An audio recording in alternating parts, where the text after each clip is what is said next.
देख रहे हैं इंडिया न्यूज लाइव टीवी, लोकतंत्र की आवाज।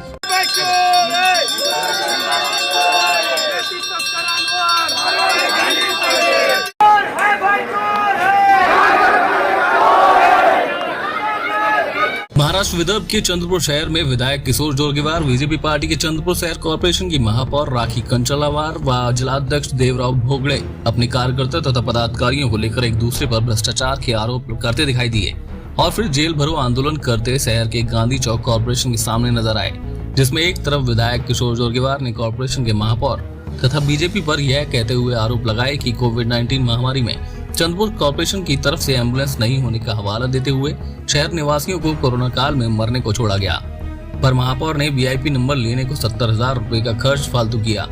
यह आरोप विधायक जोरगेवार ने लगाया।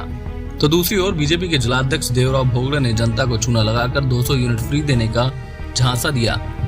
चंद्रपुर विधानसभा क्षेत्र के विधायक किशोर जोरगेवार ने लोगों से झूठे वादे किए और जनता से किया एक भी वादा पूरा नहीं किया। इस पर आज बीजेपी ने आक्रामक होकर गांधी चौक के कॉर्पोरेशन के सामने आंदोलन किया। महाराष्ट्र विधानसभेच्या निवडणुकीमध्ये या ठिकाणचे आमदार किशोर जोरगेवार यांनी मतदारांना आश्वासन दिलं की आपण मला निवडून द्यावं, मी 200 युनिट मोफत वीज देईल। गेल्या 1.5 वर्षापासून या विधानसभेतली जनता आतुरतेने वाट पाहत होते की ज्या आमदारांनी आमदार व्हायच्या पूर्वी निवडणुकीमध्ये आश्वासन दिलं की मला निवडून द्या, मी 200 युनिट मोफत वीज देऊ, त्यांचा नारा होता की चंद्रपूरला city super thermal power station आहे, इथं आम्ही वीज निर्मिती करतो।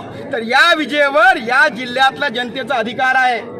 या जिल्ह्यातली भोडी बाबडी जनतेने त्यांच्यावर विश्वास ठेवला, प्रचंड मतांनी निवडून दिलं। पण गेल्या 1.5 वर्षामध्ये या चंद्रपूरच्या जनतेला 200 युनिटचं मात्र योगदान मिळालं नाही किंवा जे आम्हाला आमचा हक्क होता तो त्यांनी दिला नाही।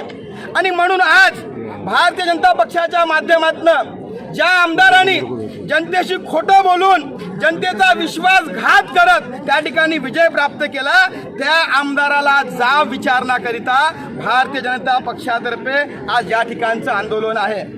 खरं तर आज ते आमदार सत्तेमध्ये आहे, त्यांना फार सोपं होतं एकीकडे जनतेला खोटे आश्वासन द्यायचं आणि जनतेला भ्रमित करत निवडून यायचं। म्हणून त्यांना आमचा सवाल आहे की तुम्ही जनतेशी प्रतारणा केली आहे, जनतेला जो शब्द दिला होता तो तुम्ही अजून पूर्ण केला नाही।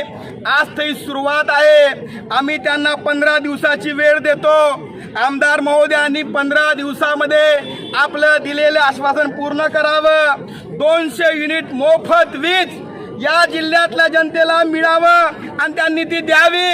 जर आपण 15 दिवसामध्ये जर आपण मोफत वीज देऊ शकला नाही तर स्वतःच्या आमदारकीचा राजीनामा द्या आणि जोपर्यंत आपण आपल्या आमदारकीचा राजीनामा देणार नाही, भारतीय जनता पक्षातर्फे हे आंदोलन तीव्र करण्यात येणार आहे। आणि म्हणून या ठिकाणी आज आम्ही घंटानाद करत आहोत। आम्ही आमदार महोदयांना विनंती करतो की तुम्ही दिलेलं आश्वासन पूर्ण करा, अन्यथा आमदारकीचा राजीनामा द्या।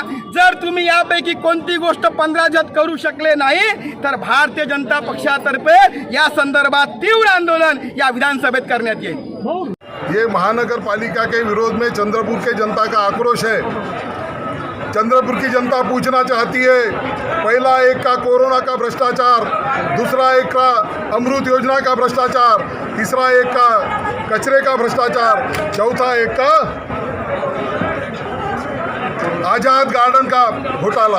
ऐसे अनेक 11 घोटालों के बारे में मैंने कहा है और इसलिए चंद्रपुर की जनता आज रास्ते पर इतनी बड़े संख्या में उतर के 4-1 का निषेध व्यक्त करते हुए चंद्रपुर की जनता ये पूछ रही है कि आपको जो कुर्सी दी है वो सेवा करने के लिए दी है, अपने वीआईपी नंबर लेके वीआईपी जीवन जीने के लिए नहीं दी है। इसलिए हम आज निषेध करते हैं। वैसे ही आज एक आंदोलन उन्होंने किया, हमसे सवाल किया कि भाई 200 यूनिट का क्या, 2 साल हुए हैं, 200 यूनिट मिलेंगे या नहीं मिलेंगे। हमारा सवाल आपसे है, ये 200 यूनिट को की जो जनता की मांग है वो जनता की मांग आप इसको समर्थन कर रहे हैं या विरोध कर रहे हैं, ये आपने करना चाहिए। और मेरी मांग ऐसी है कि ये महानगर पालिका के सभागृह में आपने 200 यूनिट चंद्रपुर की जनता को मुफ्त मिलना चाहिए, ये भी ठहराव करना है। हमको देखना है कि आप ये ठहराव चंद्रपुर के हित में करते हैं क्या विरोध में चंद्रपुर की जनता ये देखना चाहती है। रेती तस्करी का आरोप लगा है, उस पर आपने क्या कहेंगे? मेरा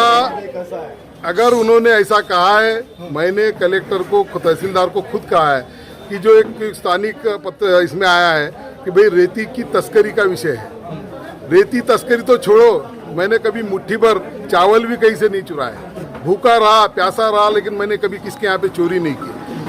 उस जगह तहसीलदार को मैंने कहा है कि उन्होंने कहा कि उसके पास में टीपी है, अगर एक्सेस है तो उन्होंने कार्रवाई करना चाहिए, जब्त करना चाहिए, मेरा कोई विषय नहीं है। अगर ऐसी बात है तो कुछ लोगों को आपने रेती की बात है तो पूछ लेना चाहिए कि जितने बड़े बड़े बांधकाम चंद्रपुर में हुए तब तो कोई चंद्रपुर में रेती का विषय नहीं था, कब कोई रॉयल्टी नहीं थी उस समय में। ये सारे बड़े निर्माण चंद्रपुर में कैसे हुए, ये भी आपने सवाल पूछना चाहिए निश्चित रूप से। उसमें मैं खुद को सुमोटो कह रहा हूँ कि आपने जाके उसको तहसीलदार को कहा कि आप उसकी गिनती कीजिए, मोजमाप कीजिए, और अगर ज़्यादा एक्सेस रहती है, चोरी की है तो उसको जब्त कीजिए, जिसने ये किया है उस पर कार्रवाई कीजिए। इसमें मेरा कोई ऐसा विषय नहीं है।